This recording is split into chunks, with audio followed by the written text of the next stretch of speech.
The content presented is for entertainment purposes only. Some content may not be suitable for all viewers. Viewer discretion is advised.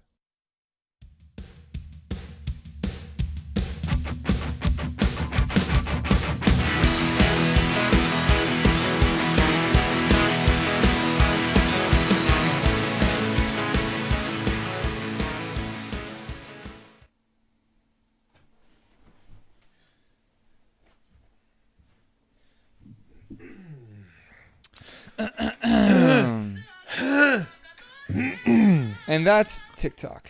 And that is not what we were doing. So, in the midst of getting Rihanna set up with her microphone, I stubbed my toe, and it really did not feel good. There was swear words. There were some words exchanged into the ether, and now I have my toenails broken. So that's well, at least fun. It's not your toe. Well, yeah, if I had sprained or jammed my toe, that would not been awesome because I need to walk. So there is that. So there's been a lot of fun stuff happening lately. Which one do we want to talk about first? Like, which is the most fresh in our minds? I think what came out first was Dune. I say we talk about Dune first. So, if you've seen Dune, if you have not seen Dune, beware. We are about to talk about spoilers. Spoiler alert. Well, actually, just heads up for this. Spoilers for Dune, Walking Dead, and Lock and Key. Yes. It's amazing. So I don't think we should ever give anybody a warning. I think we should just go for it. Well, I mean, I always give people a warning for spoilers because what if I hear stuff and I'm like, wait. Trigger warning if you're triggered if things are spoiled before you watch it. It's not a trigger warning. It's a spoiler warning. Same difference. No, it's not. I love these podcasts. They're just like chilling and hanging out. It's a lot of fun. Okay, so I remember we've talked about this before off the podcast, but I remember hearing about Dune and then hearing when it first came out, critics were like, oh, this is Dune Part 1, because when it first opens up, it opens up as Dune Part 1. That's what the title says. So then I heard that and I was like, wait a minute, what? And then heard about the books and how complex they are, and they were like, oh yeah, no, they need to separate. It's really deep. So they could have easily made a trilogy or more just from the first book for sure. Yeah, I've also heard that a TV show would even benefit from this book series. But dude, I would totally dig a series. Same. I think a series would be amazing, and I think they should do that. But I remember hearing why is it just Part 1? And then I heard more talks of oh yeah, so this director doesn't know if he can finance Dune Part 2 unless he makes enough off of Dune Part 1 to finance it. So, well, they're doing pretty good. How much did it cost? Forbes.com is saying that they've already grossed over 300 million worldwide. Anybody know how much it cost to make Dune? Probably more than that. I think it was 250 million. And Let me double check though. How much did they make in the box office, you said? 300 million. Okay. So if it's still... So if they hit close to 400 million, I'm pretty sure we're going to get that Part 2 locked in for sure. Yeah. Which, I mean, I would love to see a Dune Part 2. I mean, myself, I need to see it again just because I don't speak politics, and a lot of this movie was very political, and I didn't understand a whole lot of it. So I was actually incorrect. So Screen Rant says the budget for this film, Part 1, was around 165 million. 165 million. That's still a really large. That's a pretty big budget, though. All right. I forgot what I was saying. That's okay. It'll come back. No, but I've always been a fan of the Dune universe just because when I was back in, I think it was in high school or shortly after high school, actually read the first book and really enjoyed and loved the world. Of course, I didn't realize it was a book series. until much later in life, and now I want to read the whole series. So that's going to be another. That's going to be some time before I can really dedicate for 6 books, which are 4 or 5, 600 pages long or whatever. Is this first book? Is it like a standalone story? Like it could do okay on its own? Yeah. Or like if they just did part 1 and part 2 just of the first book, like they could close that and it would be a great movie. Okay. Like gotcha. Like duality, because you call them a trilogy. Yeah. It's 3. I wonder if they'll pull like a Disney kind of thing where they make a couple of movies, the movies do amazing, and then they decide to do a TV show. I wonder if that's what they'll end up doing. Possibly. That'd be pretty cool. I think before I would want a Dune series, I would much rather have a Harry Potter series. Oh, same. I love Daniel Radcliffe. I love all those movies so much, but I would love to see those books be turned into a TV series instead of that would be 8 baller. movies. Yeah. That would be cool. Okay, side note, I just checked my phone for the Apple, because it says there's an Apple update available. Oh, yeah? Guess what one of the new features is? COVID-19 vaccination card support allows you to add and present verifiable vaccination information from Apple Wallet. Okay. Oh, interesting. Cool. So they're setting it up so it could serve as a vaccine passport they want to push. Interesting. Anywho, let's keep off of. We'll put a pin in. Yeah, let's keep put off a pin on that. Yeah, let's put a pin on later that date. for another day for sure. But I just wanted. I just had to vocalize. I got you. Sorry. I got you. You don't need to apologize. The frustration in your voice, I could just feel it. It was palpable. Like seriously, seriously. I want to throw away my phone now. So, okay. So the first rendition of that first book came out, I think it was like in the early 80s, I believe, like 82, 84 or something like that.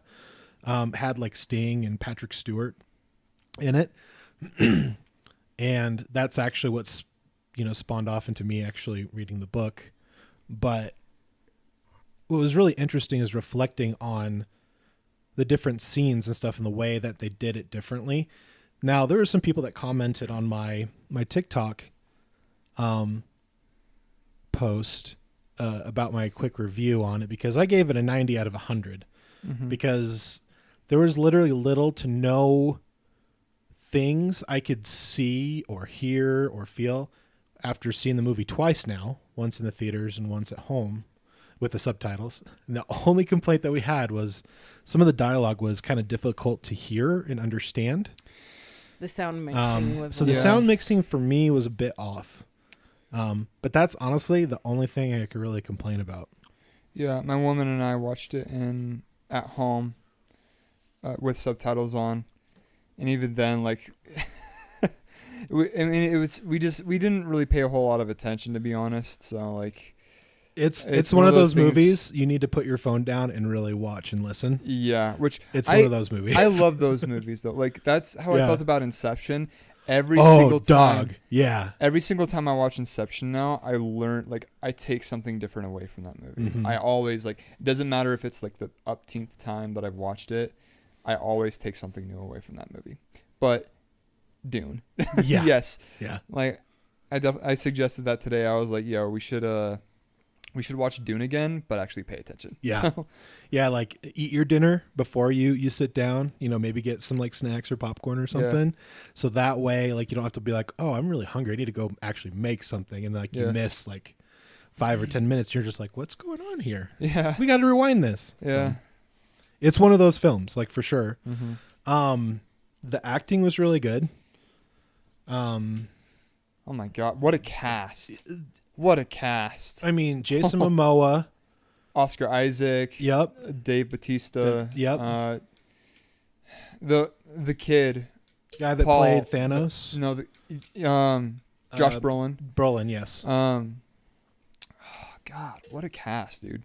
Even Zendaya. Dude, but I don't think she counts because she like only said like 10 words. Yeah, she wasn't in a whole Yeah, lot, but it's prefacing what's going to happen in the second part. It. She becomes more part of the story arc. Like obviously they saved that for the second part. I get that part. But the kid, I don't know his name. The kid that played Paul, he was phenomenal. I feel like he did really good. He seemed like he played like the perfect like teenager within like royalty. Yeah. Like very like soft spoken and very just like just got up, mom. But you guys, there is one scene that I absolutely loved and it made me cry. Which one? And that's when he met his father out on the cliff area. Oh, before they went on the grave, before they went to the planet. Towards the beginning, you mean? Mm-hmm. Yeah. Oh my gosh, that was visiting all the graves. Best scene for me. That was so beautiful. How he was like, whatever you decide, you already are what everything I needed you to be, and that's my son. And I was like, oh my gosh. Yeah. It was so beautiful. That kind of hit home for me too, because I've had similar conversations like that with my dad, just at home. I was like, literally when we were watching that scene, immediately in my mind I was like, that brings me back to when I was talking to my dad. Like, that's so nice. Like, I wish it was beautiful. But yeah. Well, and the loving care of his mother too, like who was always looking out for him. I appreciate that we got that dynamic too, because it's not very often that we get a mother-son kind of dynamic in a lot of storytelling. We always see like we see a lot of father-daughter or father-son. Yeah. Often mother-daughter. And she got a lot of screen time. Yeah, sure. we rarely see a mother and son kind of story. Mm-hmm. The only other, I feel like there is a lot of mother-son. I feel like there is. There's more probably than we can think of. Well, right now the only one that comes to my mind is Norman Bates. Like that's that's the first one that comes to my mind. I'm not thinking of a whole lot of other mother-son dynamics in storytelling right now. What do you think, Rian? Well, I'm sure there is one, but maybe we should ask people to make comments and see if they can think of any. We could count Lock and Key, but it's not just one son. Like, it's very often like, take for example, Mandalorian, The Last of Us, the Witcher series. You got a lot of father-daughter kind of stories here. Well, because the father-daughter relationship is very quintessential for women growing up. Like, that relationship sets the tone for every single relationship they will have with a male for the rest of their life. Right. Just like it would, like a mother and a son, right? Like, I mean, those are very key to the development, emotional development. Mm-hmm. That's why there's always those jokes. Oh, she's got daddy issues, for. Yeah, I was just about to say that. Yeah. Yeah, I tried to Google it, but yeah, there's not a whole lot of it, huh? Yeah, I can't think of many of mother-son. Mother-son dynamics, yeah. Yeah, like with Harry Potter, his parents were dead, so we didn't really get that dynamic, except for the moments where he spoke to them while they're dead. But well, there was a dynamic with his aunt. Yeah, but with whose aunt? With Harry's aunt. Aunt Petunia. Yeah, I guess so. Yeah, but there wasn't really a lot of like, we always saw the worst of it though, with his aunt and his uncle. And then we didn't really get to see Harry and Petunia's relationship. I mean, until much later in the story. Well, and not even in the movies, really. Well, in the movies, they have like one line where she kind of empathizes with him a little bit.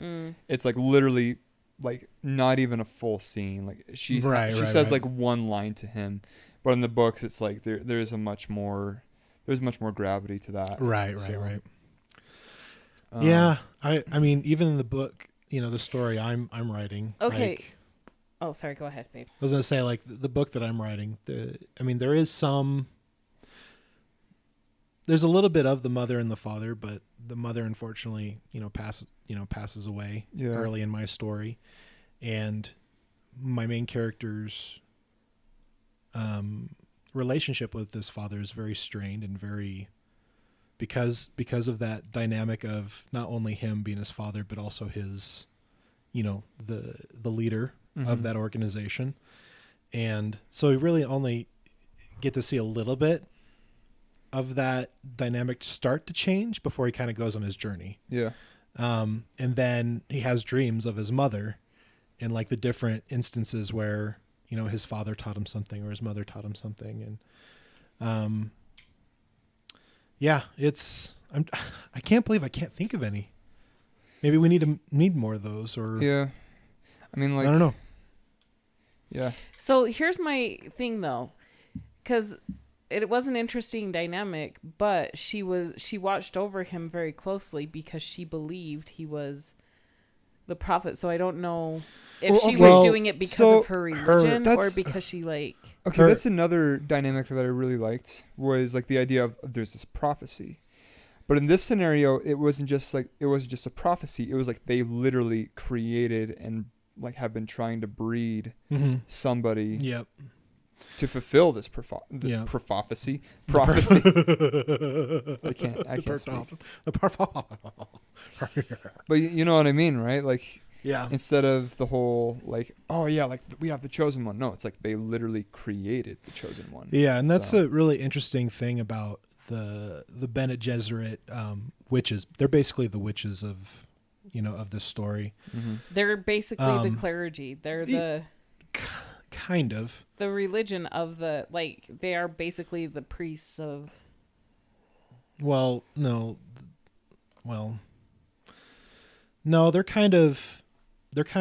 they're mostly like in the shadows in the background, kind of trying to move things in the direction to have this Kwisatz Haderach come to pass.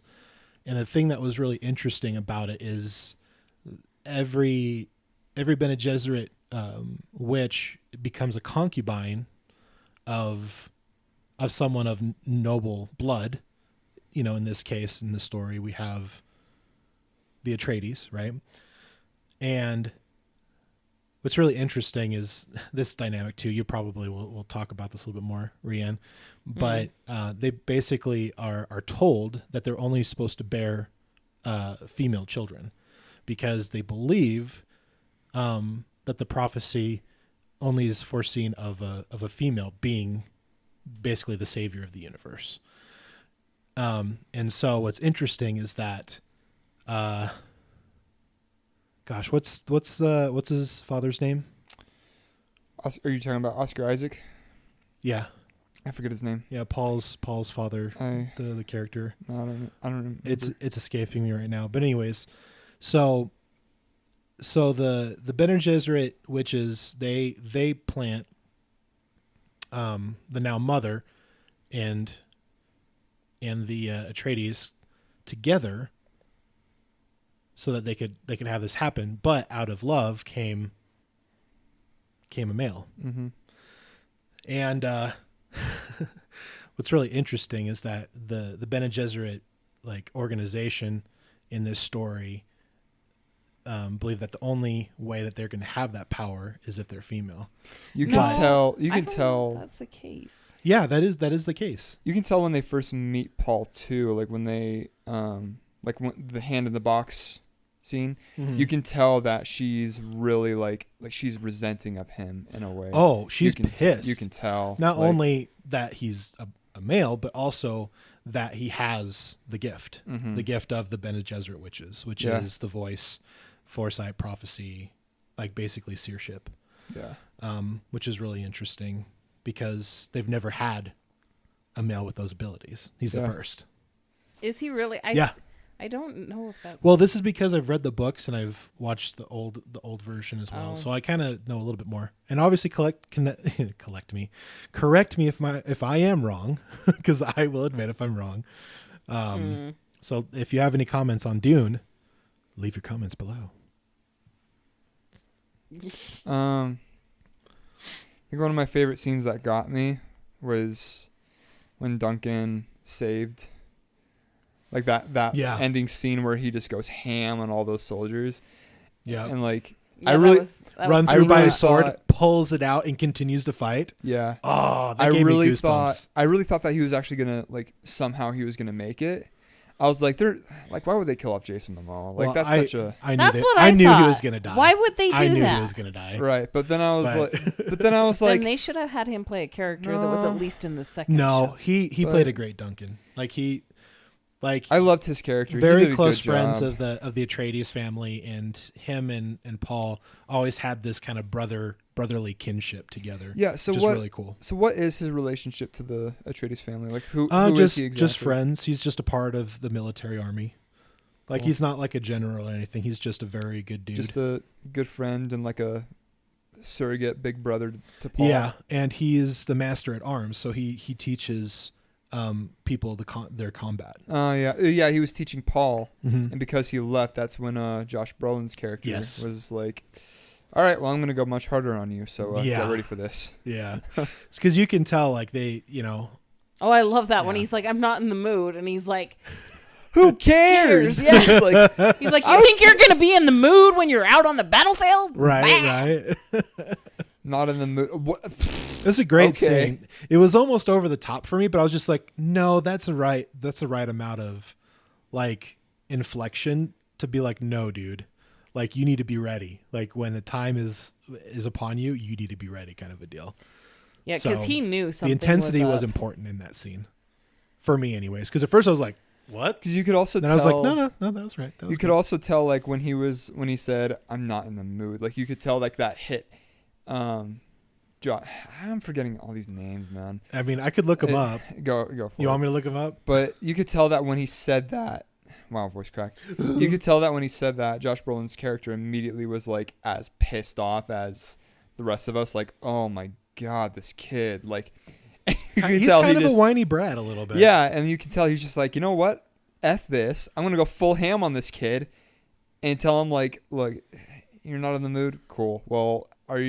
When someone's got a knife to your throat, how in the mood are you going to be for that? Yeah. Like, come on, dude. I can't find my IMDb app. What's happening? Pull down on the screen. And I think he was hard on him, and he came at him because after they received that order to go to whatever planet, blah, blah, blah, he knew, he had a sense that they were being set up. Yeah. So, like, he was trying to make sure that the kiddo was prepared. Mm-hmm. Oh, they did have a miniseries in 2000. Did they? Yeah. Huh. With William Hurt and Alec Newman. Never freaking heard of that. I freaking didn't know that. It's probably bad. I'm going to assume it's bad. I was going to say, I'm going to assume that it's bad only because I've never heard of it until just now. So. Did it say what network it was on? I didn't look. PBS Kids. No, I'm just kidding. Public access. Where's the cast? Here we go. All right.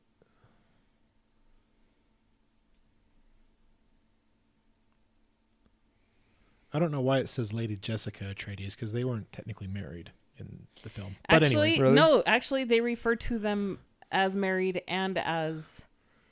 I noticed that they actually used it interchangeably, because like when the head of the witches went to go talk to the big weird ugly guy, she said his wife and child cannot be hurt, and she referred to them as the wife. I'm pretty sure, like in the book, that she was just his concubine. They weren't actually married. But they are. Like in the movie, they said they weren't married. But it was weird because it referred to both. It referred to her as his wife and as his concubine. So it was kind of confusing. All right. So whose character were we looking up? Josh Brolin's character, who he was playing. I'm forgetting all their names. Oh yeah, you were looking for who? Oscar. Oscar was Duke Leto. That's right. Duke Leto. Jason Momoa, Duncan, Idaho. and Josh Brolin's character was Gurney Halleck. All these the names were really cool. I was gonna say we have all these super interesting names, and then you've got the main character Paul. Like, what the that's kind of like my what book. The hell, like, dude? Like all their first names are very like most of the first names of my characters are like very like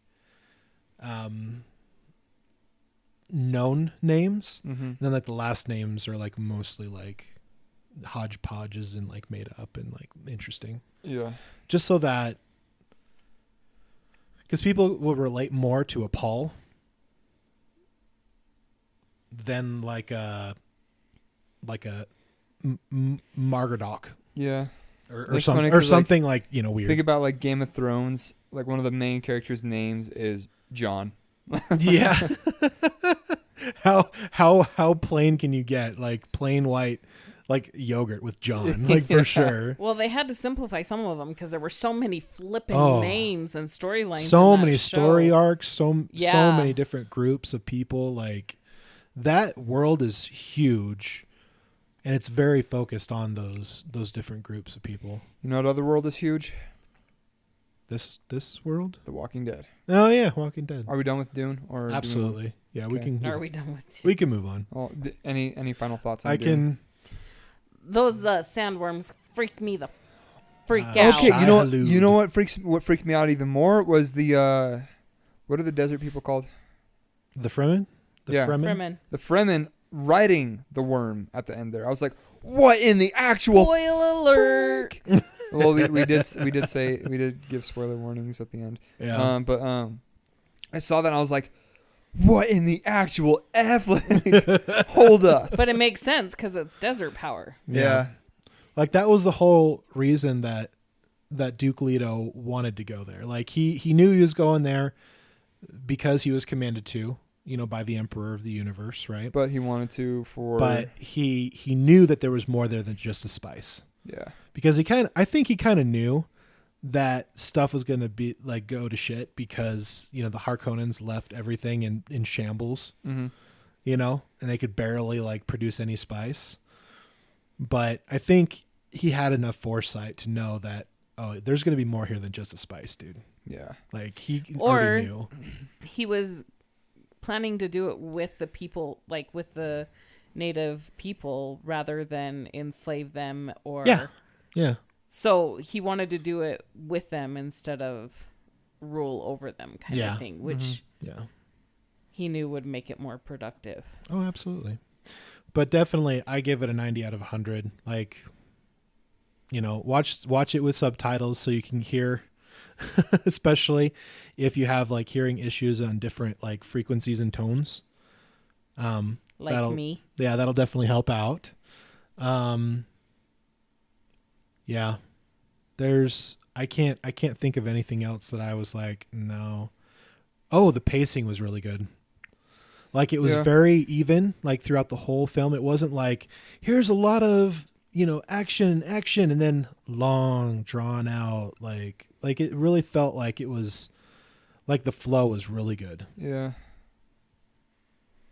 Actors were great. Like the characters were amazing. Like all of it was really good.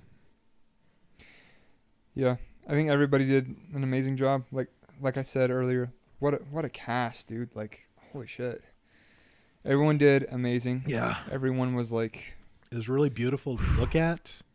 I think the filming was really good. The filming was interesting. That was like every shot was like really interesting. That was some of the, if not like, the best cinematography that I have seen in a long time. There was not a single shot where I was just like, eh.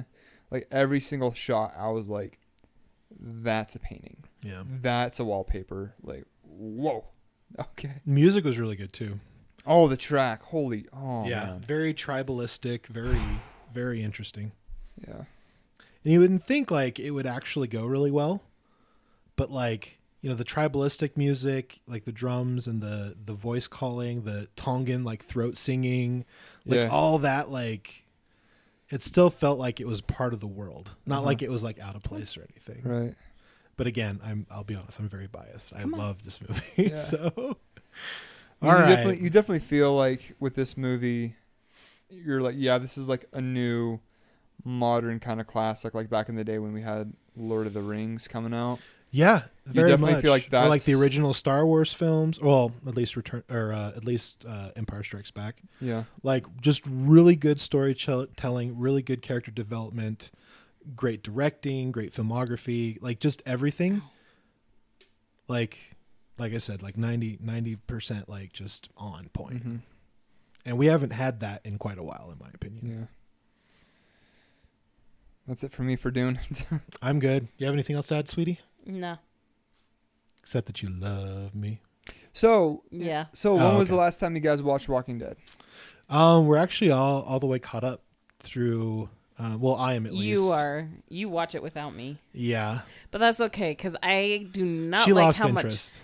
Well, they kill animals way too much, and it bugs me. That is true. There's a lot of animal deaths in the Seriously, I in the can't later handle seasons. I think, that. I think the hardest death for me was watching Shiva die. I was like, oh man. Yeah. That's, it. I didn't watch it. king's I heard tiger. it, and I was like, That's when she "Damn stopped. Like that episode, like she's like, I can't do this anymore. yeah. And I don't blame her. Um, Honestly, like watching animals die in series and films is not fun. Okay, so where do you feel like The Walking Dead started going, I guess, downhill, as you would describe? In my opinion, like I have a very different view of the show now. Anyway, but, That is true. when We the definitely saviors differ. came, huh? when the saviors came, it got way too dark, and So you think like after they killed Glenn? yeah, Yeah, I mean his character was definitely like dear to our hearts for sure, and so him dying. I remember like Yeah, I agree with that. I read the comics. I haven't read all of them, but like I read the comics up to like the end of the Whisperer War. Okay. But I remember reading that part in the comics, and I was like, oh man, and then seeing it on the screen, and I'm like, they're totally gonna kill Glenn. Yeah. And then they kill Abraham, and I was like, Yeah. oh, but wait, this feels wrong. But then like how that whole scene plays out with Daryl punching him, and I'm like, yeah, now he's gonna kill Glenn. And sure enough, he was standing right next to him. And I remember watching that episode and being like, literally the next day I was going to work, and I'm like, Yeah, they did him wrong. yeah, but I don't know. Like I remember watching that season and being very invested in the story, but not invested in the pacing. I did not like at all how they did like one each character's full story for the entire season would get told in one episode, and they would move to another character, and then they would move to another character. Was that I hated that. Was that the season right after they introduced the saviors? And Negan, or was it? That was the season where they killed Glenn, and then when they started, like. Is that the one where they kind of bounced around a lot? They bounced around from like the Kingdom to Hilltop, to Alexandria, and yeah. I think that's the season where I was just like, yeah, this definitely doesn't feel like The Walking Dead anymore. Like something's changed. Yeah, I didn't like. So I agree with you on that for sure. But yeah, I will say that season put Andrew Lincoln like at the top of like one of my favorite actors. Which one's he? Rick. The one who plays Rick, yeah. Oh. Like, I'm so sad that we don't see him in a whole lot, but Andrew Lincoln, my God, what a top-notch actor. Yeah. I have a total different opinion. And really? And honestly, I love that man. Once he had like his 1 or 2 or 3 episodes of that one season where, or that one episode where he's like dying. Oh, yeah. And he blows up the bridge that they were building to save. Yeah. Yeah. And then he like gets carted away in a helicopter with Anne. Oh yeah, the trash lady. Janice. Yeah, I was just like, that's where we're gonna leave it. Yeah, because I was like, really? Because Rick's gonna wake up and be like, yo, what the hell? Why? Like, yeah, get me I back need to get back to my family. Yeah, exactly. So they leave that whole thing unresolved, and then in the show you have this 6-year time jump. Yeah. 6-8 year and time jump. And then you get like one sentence of where Maggie's at, which is like, yeah. oh, she's with Georgie. well, who the hell is Georgie? Well, Georgie's that old lady that came in that van that wanted to trade records for that book of Building the Future or whatever it was, or The Key to the Future or whatever it was called. Right. So, but that's all you got. You just got to say, oh, she's still with Georgie. I'm like, wait a minute.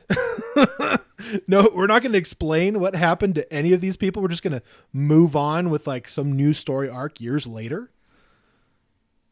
Yeah. So I was not a fan of but. Well, it's okay. So what I find interesting is in the newest season, they bring Maggie back and there's this really weird dynamic. It's weird to me because it feels in my, me watching it, I'm like, is there a weird sexual tension between Negan and Maggie now? No, there's never been. See, you say that, tension. But I'm kind of like, the way they look at each other, I'm kind of like, what is happening? No, those looks are of absolute distaste for each other. No, so I did not get that at all with those. I'm going to laugh so hard. I haven't seen the new season. So. I'm going to laugh so hard if they actually end up getting together. Oh, that doesn't make sense. No. It doesn't make sense. It's like, see, okay. Before we move on and get too deep, I have to say this though. So probably what happened is the actors decided that they needed a break or they were done with it. And they were just like, well, we're just going to keep going with it. We're just going to have the other characters go.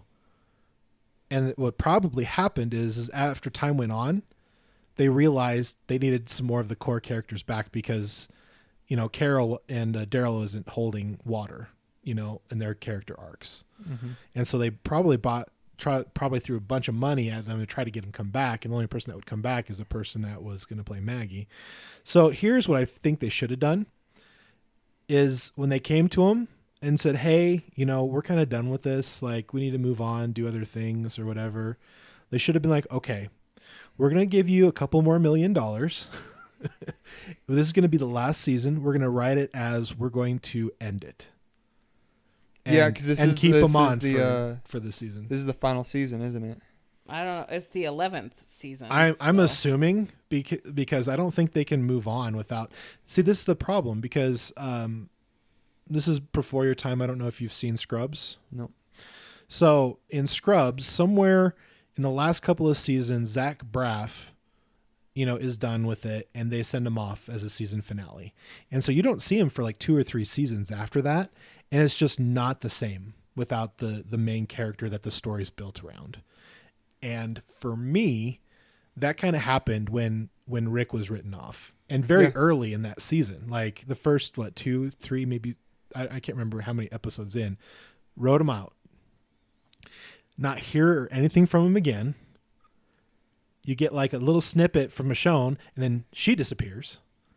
Never hear from again. And then all of a sudden Maggie returns, and you're just like, what is going on right now? It's like nobody wants, the show doesn't want to kill off people. They just want to let them retire from the show essentially without giving them a death. Well, I think it's because they're just like, they wanted to be done. And so instead of saying, okay, let's make this our last season, we're going to rewrite it all, and we're going to... The actors want to be done, but that's the what I'm thinking. Network wants to keep it going because it's they're making money maker. It's Absolutely. It has a cult following. And Fear of the Walking Dead didn't do very well. Well, and Supernatural has gone on for freaking ever, but I think they finally closed that down. After the Leviathan season, I didn't feel like it was going anywhere. But they still did 3 more seasons after that. Oh, they've done a ton more seasons after that. Yeah. But that's the thing, is that you need... Okay, so this is me talking if I'm a producer or the director or somebody who's involved with the decision making with a series. Boomer. If my main cast members, we've built the whole story around, for the past 9, 10 seasons, comes to me and says, hey, I think I'm done with this thing, I would be like, okay, let's wrap it up. Let's do it right. Here's some more money. Stick around for this season. Let's finish it. And that would be the last season. Because if you don't, because it has to end at some point. And I really do believe that series somewhere between season 5 and season 9, I feel like somewhere between there seems to be the sweet spot to cut it off and end it. Because it seems like anything before that, you don't really get to feel like it ended well. And if you go too long, you feel like it should have ended a lot sooner. Mm-hmm. Well, in my opinion, anyways. So that's my take on it. And I don't think any of these other characters and their story arcs is able to carry it through and to keep it going. I don't see it happening. Honestly, I feel like they should have just gone with the comics. So in the comic books, like, you remember Andrea? Mm-hmm. So she's still alive in the comics, and Rick doesn't get with Michonne, he gets with Andrea. Really? Yep. Huh. And Carl is still alive. And when he died, it was so sad. I wanted to cry so bad. That was so stupid. I refused though, because it was stupid that he got bit. I was just like, no, I am not going to cry at this. They did Carl wrong. They gave him such a stupid death. Like, at that point, I was like, and they drew it out too long. Wow. Sorry, I said the F-bomb on here. Oh, you I was did? like, F this show. Like, sorry guys. Sorry, guys. But anyways, no, I was like, F this show. Like, no, they gave him such a stupid death. Yeah. Like, but in the comic books, Rick, like, we see Rick die, and Carl has to kill him. Oh, like he did with his mother? With his mom? Yeah. Oh, that's effed up. Yeah. Wow. Yeah. Like Rick turns essentially, and Carl has to put him down. And then like the story pretty much turns into Carl's story. Instead of like now it's turned into Daryl's story, like now it's Carl's. Yeah. So yeah. And honestly, like, I kind of feel like if they were going to push forward years into the future, they should have just done it with Judith grown up and just followed her. Yeah. I feel like because that would have made more sense. That honestly, that would have been a completely different show. I think it would have been better too. I feel like it's a completely different show now. Look at the cinematography from like season 1, 2, 3, and then go to like 4, 5, 6 up to like when Rick was still around, and then to season 10 and now.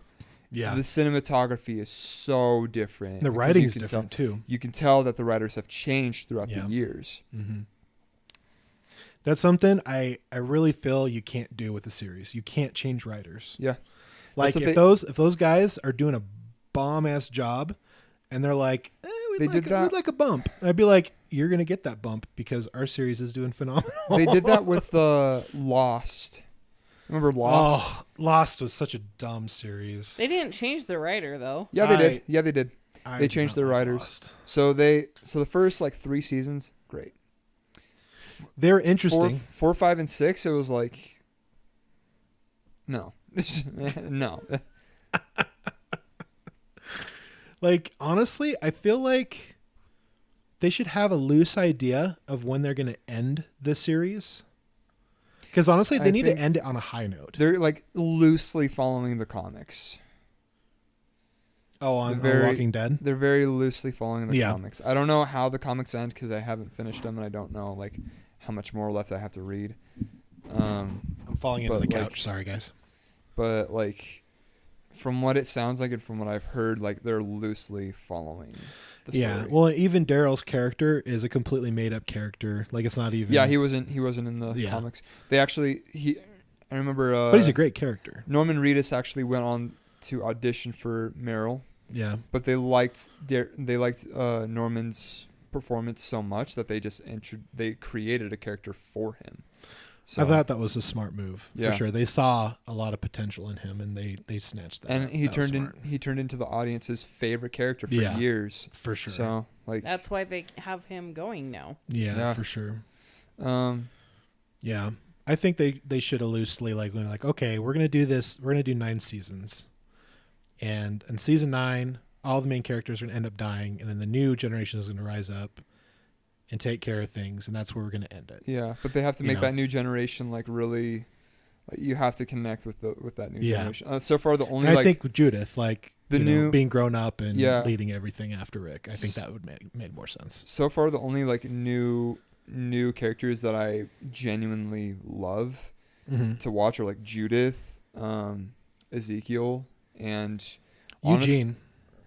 I love Eugene's character arc. Even Negan. Like, did you see the his character arc? You see the Here's Negan episode? Did you see that? from the his newest season. backstory. Yeah, like where you learn about his wife. Yeah, and, yeah. Oh my god! Like, whew.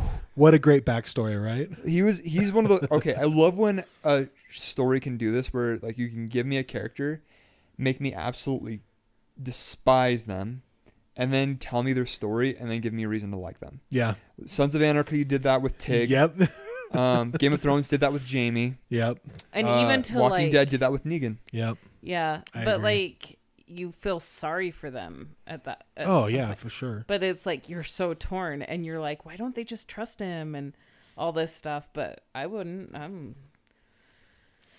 Dude, yeah, if I there's was a there lot of reasons and for them not to trust him for sure. And if Negan killed Jacob, dude, Negan would not be alive. I don't even know. I don't remember who thanks, Jacob Ben. is. That's she's talking about me. Oh, just kidding. I'm saying if Negan killed Jacob- my husband, She he would means not me. even have a chance to redeem himself. No. So if you were Maggie in 'Cause that he would get the situation, red he would have rage. he would have been dead. That's what you're saying. Mm-hmm. Oh, that makes sense. Or I would have died fighting him. Yeah. What are you guys' thoughts on Carol's story arc? Like, well, I haven't seen the new season yet, but like, okay, up till what you know. Because I the like Carol. The last season or so has been basically focused on Daryl and Carol. a little bit. I like Carol. I think like her communication sucks. So I mean, She just kind of goes off and does her own thing. like she'll and damn the consequences. I like her as a character. I don't like that she always has her own plan, goes off with it, and knows in her head like everyone's gonna find out that this was my plan all along. Yeah. And it's like you don't get the consequences that follow that. Like, whatever, dude. But and everybody else does, but she doesn't for some like strange reason. you've known some of these people for like 10 plus years, bro. Like, Yeah. you got to have some kind of faith and some kind of trust in them to let them in on what's going on. Yeah. And every decision that she was making was actually making things worse with the Whisperers. Yeah. Yeah, the whole drug addiction, like where all of a sudden did she get drugs? Is this the new season? Because I didn't know that she was on drugs. No, this was during the Whispers. Oh yeah. Like yeah. she was like popping pills. Yeah. Like caffeine pills and stuff. She was popping a bunch of uppers and it was causing her to have hallucinations. Yeah, that was during track the of 3 time days and of Walker waves that the Whispers were throwing at him. Yeah. Oh, I will say though, like that. So the Whisper storyline, like the only reason I didn't really, well, not the only reason, but like, because reading the comics, I remember reading all that and being like, whoa, like the idea of people walking with masks and like being able to blend in and like that's how they survive as a crew. To Very me, like, interesting. That to me, I was like, Poorly executed. that is like, that's a whole new level where like you have to be on some different kind of level of sadistic. Yeah. Jesus. Yeah. No, that's for sure. But they totally were though. That was crazy. I think so the real villain of like that whole story, it obviously it wasn't Alpha because she got clapped like halfway through, and then it was Beta. Yeah. Freaking Opie from Sons of Anarchy. Yeah. I didn't even recognize him. Really? Like, yeah. Oh man. Lost so much weight and just love Ryan Hurst. Yeah. That guy's awesome. For a second there, I thought it was the guy that plays Hopper from Stranger Things. I thought it was first. He plays Ryan Hurst. He's playing. Oh, he was in like Remember the Titans and. Yeah, he was. He's playing Thor in the new God of War video game. Really? Yeah. Oh, interesting. Yeah. I remember I heard like his voice came on in one of the ads, and I was like, "Whoa!" But yeah, that'll be good. No, but like I couldn't get into Alpha though as a character. Like, okay, I think if they got a different actor, sorry, I think I agree. She did a good job, but like for Alpha specifically that character, I would have preferred to see somebody else. Yeah. I mean, she did a good enough job for it. However, I feel like that character would have been so much more impactful on the whole series if they had somebody else do it. Yeah, I agree. I didn't really care for that actress. Yeah, I mean she's good in some other stuff. Like Brienne's seen her in some other stuff. She was a precog in Minority Report. Yeah. My attention, that entire season was all on Ryan Hurst, Beta's character, and Negan. It was those two where I was like, yeah, like that's who I was following and getting behind. But yeah. As far as like Alpha goes, I really didn't care. The only time where I was like, wow, that is effed was like the heads on the spikes. Yeah, I remember reading that episode. Yeah. I remember they did them so wrong, their deaths. I was just like, this doesn't. I remember, so the comics, it was so different. Like, Rosita, her character was dead. She was on one of those spikes. Okay. Ezekiel, his head was put on those spikes. I think that would have made more sense. I feel there were a lot of others, but like, I feel like they killed off a huge amount of characters that we didn't have a huge relationship with. Yeah. Because they wanted all the characters that we knew and loved to like. Yeah. They didn't want to traumatize us like they did with Glenn. But. Yeah, I think people were pretty upset when Glenn died. Dude, and they made it so graphic. I'm gonna be honest. I can't hold this. I gotta go. Yeah. Oh, okay. I'll be right back. Okay. Oh, Boomer, stop it. I need to stop drinking some. Well, dogs. We are at about 45 minutes. Stop it, dogs. Hey. Shh. Knock it off. Just lay down. There you go. There you go. Good boy. They can't help it. They just want to sit with their mama.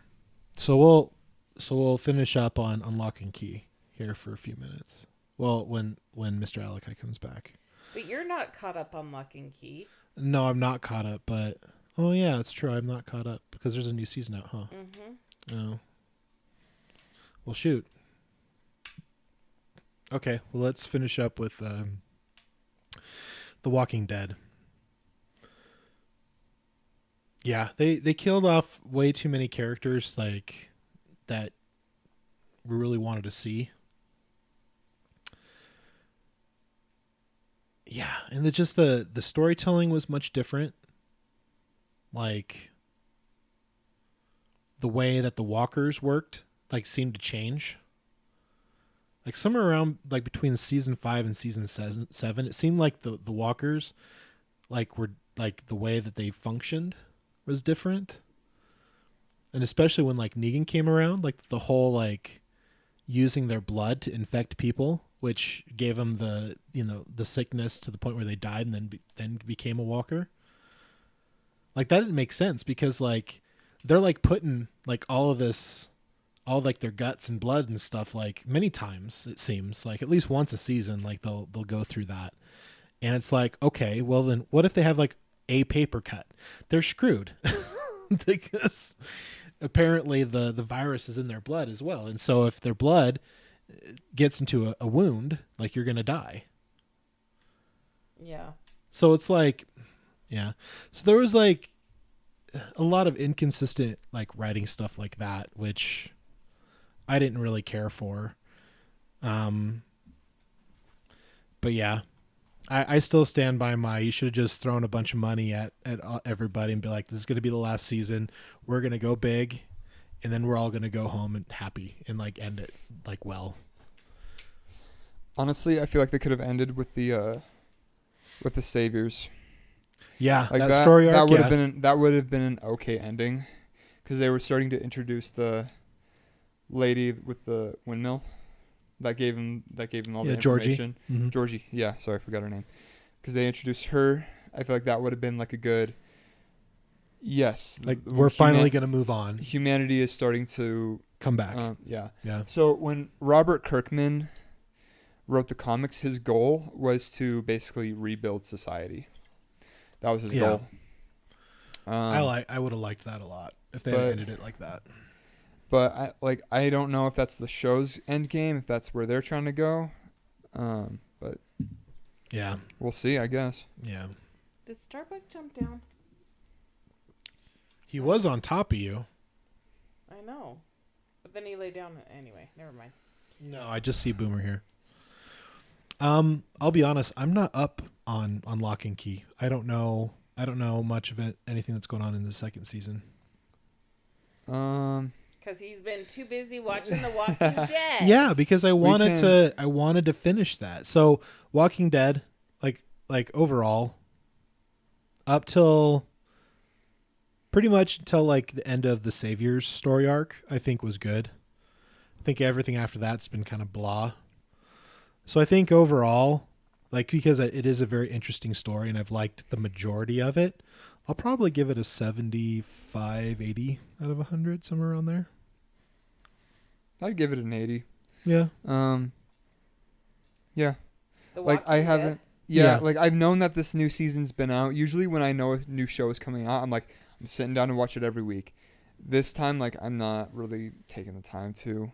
Yeah. Like, I kind of feel like I'll probably have a day where I just binge that entire season when it's all out on Netflix. Yeah.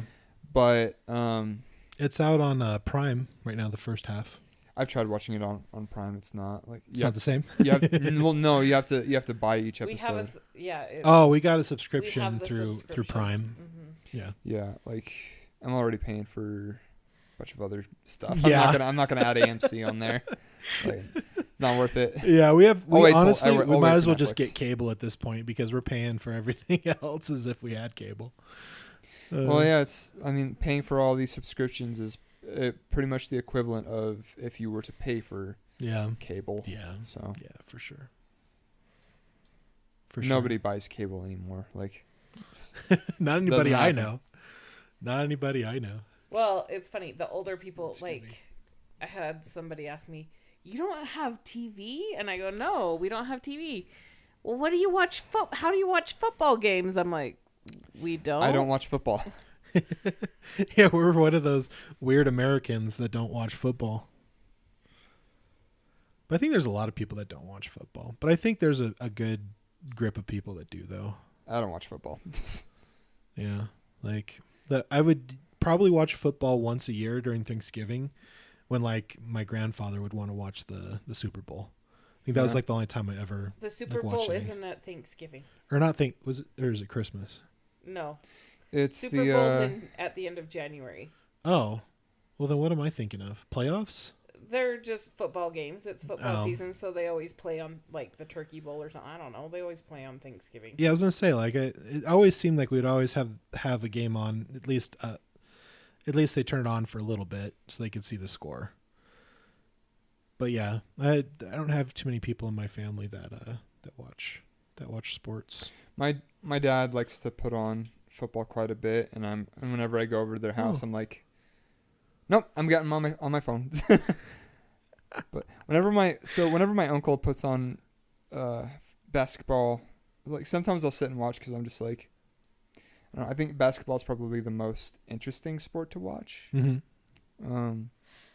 But definitely more exciting than baseball. Baseball, football, boring. I really don't care, but unless you're at the game. Like I've been to a couple of baseball games and it's kind of fun when you're actually there. Or you can bring out your inner dad and watch golf. Ugh.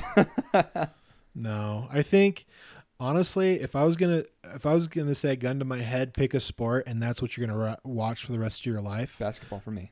For me, it'd probably be hockey. I think hockey's really interesting to watch. I like, and it's the only sport where it actually has, like, in the rules, a time period for fights. I would do swimming. Swimming? Yeah. And we're at an hour. Cool. Just so you know. Thanks. Yeah. So I guess no Lock and Key since we're not all up on the season 2. That's all good. That makes sense. Yeah. That makes sense. Gotta get going anyway. Oh, you're such a party pooper. I like to poop at parties.